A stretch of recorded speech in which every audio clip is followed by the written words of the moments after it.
মূর্খতা এখন সমাজের রন্ধে রন্ধে প্রবেশ করেছে। শিক্ষা প্রতিষ্ঠানের অভাব নেই। পুরো বিশ্বজুড়ে কত নামি দামি শিক্ষা প্রতিষ্ঠান, তারপরও কেন যেন শিক্ষার আসল মান খুঁজে পাওয়া যাচ্ছে না।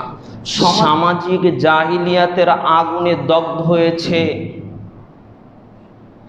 লামিয়া, সামাজিক জাহিলিয়াতের আগুনে দগ্ধ হয়েছে রামিসা।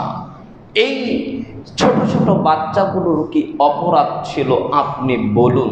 সেই যুগে কি আমরা চলে গেলাম না, যখন আল্লাহর রসুল দেখলেন যে সমাজের মানুষগুলো তাদের জীবন্ত কন্যাগুলোকে পুঁতে ফেলে দিত? আজকে কি ওই সমাজে আমরা চলে যাইনি? আসলে এখন মিডিয়া খুললেই দেখা যায় শুধু জাহিলিয়াতের ছড়াছড়ি, বেপরদা, দুর্নীতি, দুরাচার, রাহাজানি, খুন, খারাপি, জেনা, ব্যভিচার, সব এই সবগুলো সামাজিক জাহিলিয়াত। আমাদের নাকি কিছু বলা হবে না, বললে নাকি ওদের গাত্রদাহ হয়।